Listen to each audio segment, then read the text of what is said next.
Oke, bismillahirrahmanirrahim. Assalamualaikum warahmatullahi wabarakatuh. Pada kesempatan kali ini saya akan membahas mengenai eh, konsep dasar pada penelitian. Yang sebenarnya ini sangat sederhana, tapi sangat penting untuk kita jelaskan di awal.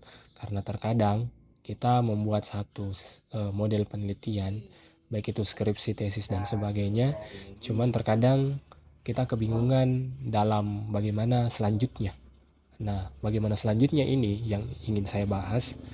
Ini terkait dengan konsep dasar penelitian apa yang harus kita gunakan, dan paling tidak bagaimana kita mengidentifikasi konsep dasar penelitian kita dulu. Nah, mengapa ini penting? Karena konsep dasar itu dia menentukan bagaimana sebuah rumusan masalah atau research question itu harus dijawab. Nah, dalam menjawab ini kan terkait dengan apa tools yang digunakan, seperti apa metodologi penelitian, sampel batasannya seperti apa, dan bagaimana teknik analisisnya. Nah, sehingga konsep dasar penelitian itu sangat penting. Nah, dalam penelitian kali ini, mungkin ini yang sering kita dengar. Hampir dalam setiap penelitian itu terkait kuantitatif dan model penelitian yang sifatnya kualitatif. Nah, saya sedikit ingin menjelaskan tentang perbedaan dari kedua model penelitian ini. Nah, dari dua model penelitian ini, itu yang terkait kualitatif dan kuantitatif, itu saya melihat perbedaannya pada 7 bagian. Nah, mungkin yang pertama itu dari segi perbedaan. Nah, kualitatif itu ciri-cirinya dia membuat temuan yang sifatnya umum, seperti itu. Jadi karena dia sifatnya umum, dia selalu berangkat dari hal-hal yang spesifik dulu, kualitatif. Nah, sementara kuantitatif ini kan dia sifatnya sesuatu yang terkuantifikasi.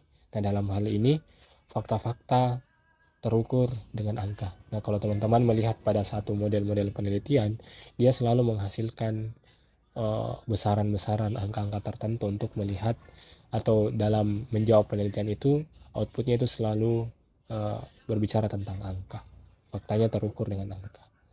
Nah, kemudian dari segi sampel kualitatif itu dia sifatnya spesifik. Jadi kualitatif ini sifatnya spesifik.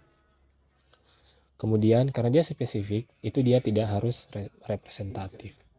Nah, makanya kualitatif itu kadang kita temukan metode-metode untuk mendapatkan data, memperoleh data itu sifatnya wawancara. Karena dia sifatnya spesifik dan dia sifatnya mendalam dan spesifik. Nah, sementara kuantitatif itu sebaliknya. Sampel itu membutuhkan jumlah yang sangat besar, itu kuantitatif. Dan kemudian karena dia jumlahnya besar, maka diharapkan sampelnya itu dia harus representatif. Nah, jadi kualitatif dalam segi sampel dia spesifik dan tidak harus representatif. Kemudian sampel yang sifatnya kuantitatif dia membutuhkan jumlah yang besar, kemudian harus representatif. Nah, kemudian dari segi logikanya, nah kualitatif ini sifatnya induktif. Kalau kita baca atau pernah dengar sedikit tentang logika itu ada induktif atau penarikan kesimpulan. Sederhananya ada induktif, ada deduktif. Nah, induktif ini dari khusus ke umum. Jadi kualitatif itu selalu berangkat dari hal-hal yang khusus. Nah, sementara deduktif itu sifatnya umum, kemudian menarik kesimpulan pada satu khusus. Jadi ada fenomena yang sifatnya umum, kemudian ditarik pada aspek yang lebih spesifik. Nah, itu sifatnya kuantitatif. Nah, kalau dalam hal ini, itu banyak kita temukan di penelitian-penelitian yang melibatkan eksperimentasi, termasuk di teknik sipil sendiri. Nah, kemudian teori yang digunakan tentunya karena dia sifatnya kualitatif, dia mulai dari realitasnya. Apa yang terjadi di masyarakat secara spesifik ini.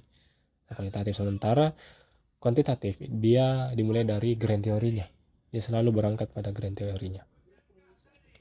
Nah, kemudian selanjutnya terkait pengumpulan data. Kualitatif itu analisis dan verifikasinya itu teori bisa berjalan bersamaan. Ini sifatnya kualitatif dan sifatnya fleksibel.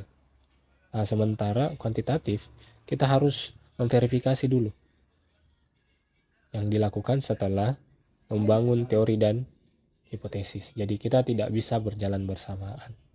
Nah, sehingga apa efeknya? Kita bisa melihat di konsep penelitiannya. Kualitatif itu sebenarnya sifatnya tidak baku atau fleksibel. Tadi dijelaskan bahwa dia bisa berjalan bersamaan antara analisis dan verifikasinya.